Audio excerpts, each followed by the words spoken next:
We love having self-sufficient kids and mornings that go super smooth. I'm going to share with you 10 ideas that we've implemented into our family that have allowed us to consistently do just that. In case you don't know me, I am Heather Bresser with The Mompreneur Life and Heather Bresser Online. I help busy mompreneurs look like they have it all together while getting more done in less time. If you're new to the channel, make sure that you hit that like and subscribe. Hit the bell so that you're notified every time content goes live. There's lots of resources just waiting for you. So let's talk about the 10 ideas for making everything super smooth and get those kids self-sufficient. The first idea, it kind of just depends on the age of your kiddos. But the earlier you start these, the better. And consistency is key. Setting up routines, letting them know what the expectations are, and then consistently enforcing them. And if there are consequences, they need to actually have the consequences. So let's talk about getting dressed. When my kids were really little, I used to actually label the drawers. Little socks, I had a cute little sock. I just took pen and just drew a little sock and taped it to the front of the dresser. It was kind of goofy looking, but the kids loved it. This helped on a couple of different ways. One, they knew exactly when it was laundry time, where each item went, so it helped them to put away their own laundry. Then when it came time, whether it was bedtime or in the morning, getting ready for school in the morning or just getting up, they knew exactly where do they need to go for the sock, where they need to go for their underwear, for their tops, for their bottoms. Everything I had was labeled so that they knew exactly where each item was going to be. Now, along these lines of having them know, like for their dresser, having it labeled and having them help with putting their own laundry away, which helps them build independence. When they're about 4 to 5 years old, I also implemented, you got to be responsible for your own stuff. And I implemented this for the whole family. So if mama had to pick it up after a couple of, yes, of course I warned them, hey, go pick this up. But eventually, depending on their age, I implemented if mama's got to pick it up, it's gone. And I even did this for us older kids, and I picked up stuff and walked around, usually on a rubbish day when the bin guys come around, and it was gone. Now, if it was sentimental stuff or stuff that was irreplaceable or work related stuff, no, I didn't throw it away. Yes, I hid it for a couple of hours, or for the kids, like I'm not going to throw away the Xbox or the Wii or any of their consoles, but I will box it up and I will take it away for about a month, and they've got to earn it back with doing extra chores or whatnot. But there's a consequence. So they got in the habit. It took about a month to train everybody. So I highly recommend it. And it really helps with keeping, one, it teaches them they need to be responsible for their own items. And it teaches them to put everything in its place. And when everything is in its place, the whole house feels calm.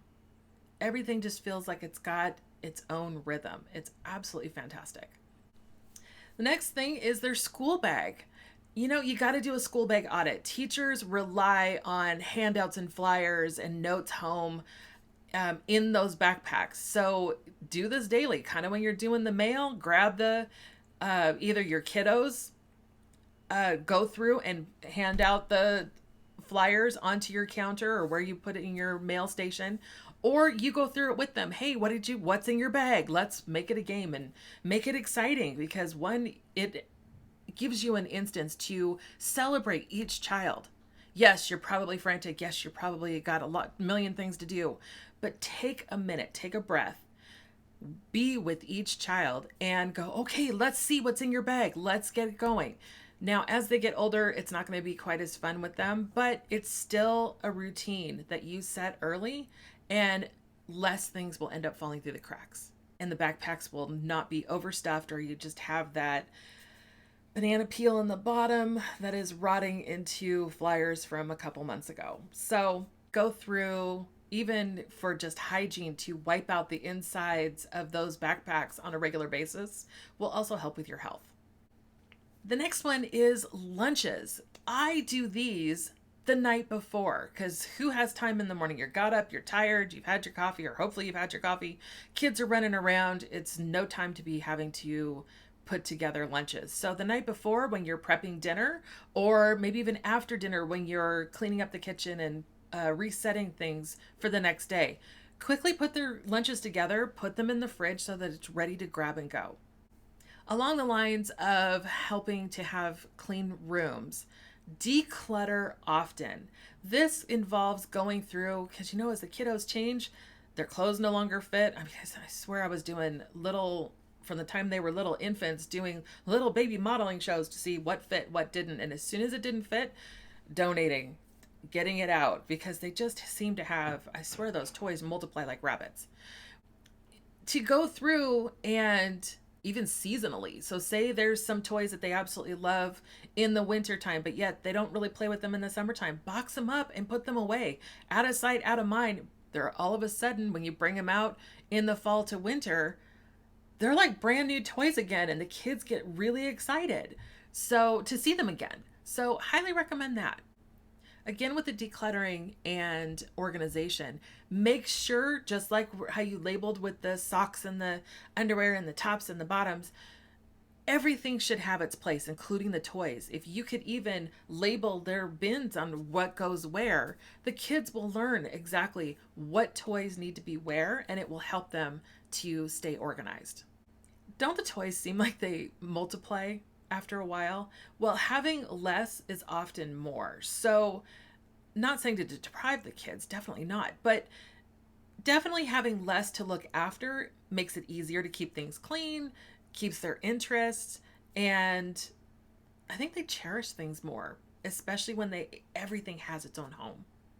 So if this seems like something that you could easily implement, or just even step by step implement, I want to see it. Comment below. Comment, let's do this. I'm so excited to see how this changes in your lives and makes your mornings with your kiddos so much easier. So do you ever find that your kiddos are missing assignments, or something came home and you just don't remember where it went, or it's 8 o'clock. I know I've said this in a few times in different videos, but it's 8 o'clock and it's time to get the kids ready for bed, and your kiddo comes to you and says, "Oh, wait, I've got a science project tomorrow." And you haven't even started.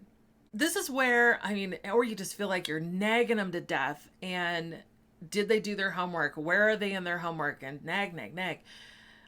One thing that we've implemented for our kids is the whiteboards. The whiteboards are a godsend. So for each class, now as your kiddos get older and further into school, they're going to have more subjects. Well, each subject comes with its own set of homework, its own set of projects, its own set of tasks. So on the whiteboard, literally have divided by class, and like my daughter's an ace at this. She'll write down, she's using it for her college courses, writes down her management class and each of the assignments with deadline when it is. So, and as she accomplishes them and finishes them, she crosses them off. You can check just by a glance, where are they at? Have they gotten everything done? Is there a deadline and they still haven't done it yet? Then you can mention that and just check in with them. Makes it so much less stressful, and less things fall through the cracks, and the kids feel like they have more responsibility and accountability, and it keeps them organized. The next thing is set alerts. I know this was really helpful because I really got tired of fighting the kids when it was bedtime, or reminding myself, oh, you need to make dinner, or hey, it's time to go, which having different alerts on your phone. So then it kind of takes responsibility off you, or at least you can portray it that way. Hey, it's not my fault it's time for bed. The alarm said it's time for bed. So have alarms set for when you wake up, when you need to start making dinner, when you need to go pick up the kids, when you need to drop off the kids, when they need to get their shoes on, when they need to leave for school, so that you can have everything on time and kind of ready to go. For this next one, I recommend, if you can see right here, is my Kudos Box. I get those, they're just, you can quickly open, they're magnetic. I love them. They're small, they're contained. You can get really tiny ones. You can get a medium-sized one. I think this is the bigger one of the 3 sizes that they sell. And I'm not, no one's sponsoring me or anything like that. That's just where I happen to get that one. Kudos boxes are amazing. So for keeping things contained. So anytime you have a kiddo comes home with a certificate or gets an award at school or gets a special note from someone or a special something special happened, that's where it goes. And when that gets full, you have to, or they have to, decide what needs to come out to make room for the most important things. I call them kudos boxes. So for me, I use this so if I ever have a low moment or I'm just not feeling good about myself or about something that I'm doing, I'll go through that and look at. There's notes in there from people who have sent me thank you cards or I've big achievements and goals that I've achieved. I put little notes in there. So that's my kudos box. And it's also, people have called them sentimental boxes. Highly recommend one for each person. So it keeps things contained. It's a set amount of items so that only the most important things actually stay, and then the things that aren't quite so as important, you move those on or dispose of them. The final thing is routines. Everything is about a routine. And get it, that's where you kind of implement it. You do it day after day in, day out, day over.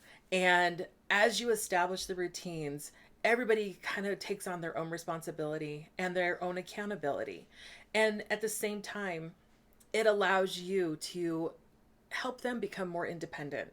So I highly recommend doing all of these things and seeing how that works for your morning routines, your day routines, keeping the kids really on top of their activities and important projects, especially those science projects, and keeping everything organized. And if you liked these tips, I have something special for you. I have the top 10 hacks for creating an awesome morning routine. So how do you get that? You go to my website, which is www.heatherbresser.com/morning routine. And you're going to need a passcode. And the passcode is good morning. All lowercase, all one word. GOODMORNING.